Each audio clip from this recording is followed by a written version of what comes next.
Well, hey fans, welcome back to the third annual JanuScary special. And today we're going to talk about A Haunting in Venice. So, A Haunting in Venice is a horror mystery film directed by Kenneth Branagh. It is the third entry in the most recent adaptation of Agatha Christie's Hercule Poirot books, novels.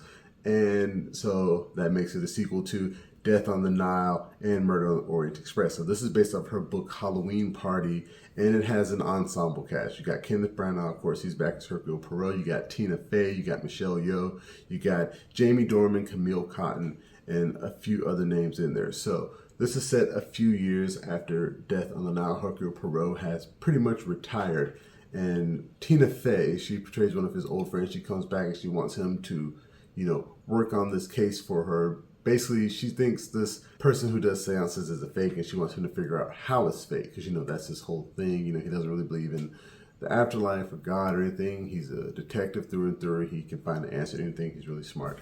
So this basically brings him back in the game. And of course, when he's trying to figure out the con, somebody dies and he has to figure out how and why.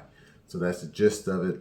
And I actually was able to watch this film last year with my wife. We were going to do a movie date for it. We're going to start back up movie date last Halloween with this, but unfortunately it didn't work out. And of course, movie date has now been basically canceled because we have all these kids.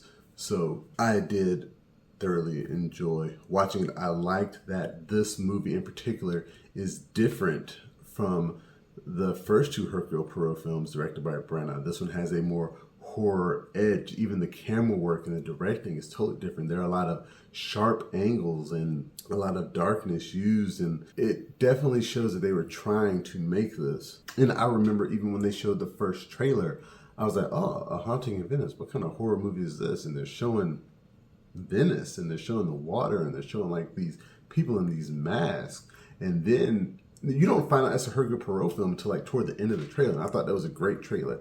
The issue is they did release this in September and not October.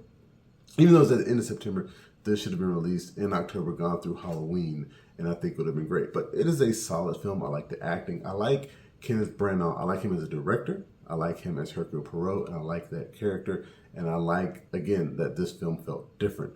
I like that he's not stuck in doing the same thing over and over and just making a carbon copy of each film each time. And I do like there's an aspect of this film where Hercule Poirot is drugged, so we're not really sure as an audience if what he's seeing is actually supernatural. Like, are they actually going to break that barrier and go into like, yeah, supernatural exists, or if there is some type of realism to it, or is it both? And they kind of leave that up to audience interpretation by the end. But me personally, I do think it was just the drugs wearing off, and there is no supernatural element to this film. And it's just to show that maybe Poirot is kind of opening up to certain things. Now, I do feel like there were some like stretches from the previous films to this one, namely that giant scar that his mustache is supposed to be hiding. The last film, I don't think did a good job of explaining, how he was hiding that scar. And in this movie, of course, he's grown his mustache back after he supposedly shaved it off and was kind of moving on, not hiding his face anymore. So that was a little odd to me. It doesn't like take away from the film or anything, but I thought they would do a little bit more connection to the previous film. But like I said before, I think they were just trying to try something totally new to keep this franchise fresh. And I think it worked. And I can't wait to see what's the next book that they adapt. And if they are going to kind of like do two in this more horror genre, that would be interesting to see. I'm not sure about what all, the Agatha Christie books are. And since this was A Haunting in Venice and the book is Hallowe'en Party, they can feel free, I guess, to change any of the names of the books when they're deciding to adapt them into a film. So that will also keep the audience on their toes about what story of Hercule Poirot is this going to be. Michelle Yeoh, her role is smaller than I anticipated, especially coming off that Oscar win a couple years ago.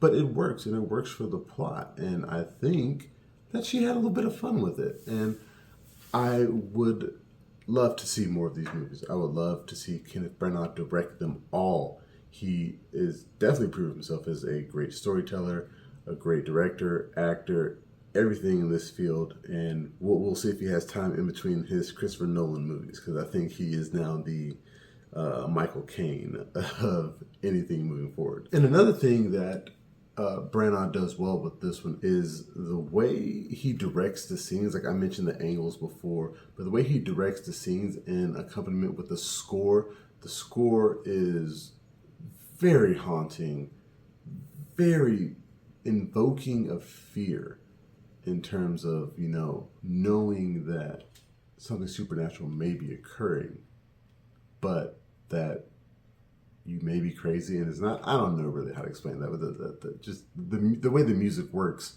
in the film is great, I should say. In terms of a score, I really did enjoy this movie. But before I actually get to the score, of the three that have come out, I do think this is probably my second favorite. I think Murder on the Orient Express is still my favorite. Then it'll be A Haunting in Venice, and then Death on the Nile last. And that is only because Death on the Nile didn't really have a good twist. You kind of knew what was going on. This one, I think, had a decent twist in that I was shocked by it. I was like, I can't believe this is actually what went down. And there's actually multiple twists in it. So good job hiding those as well.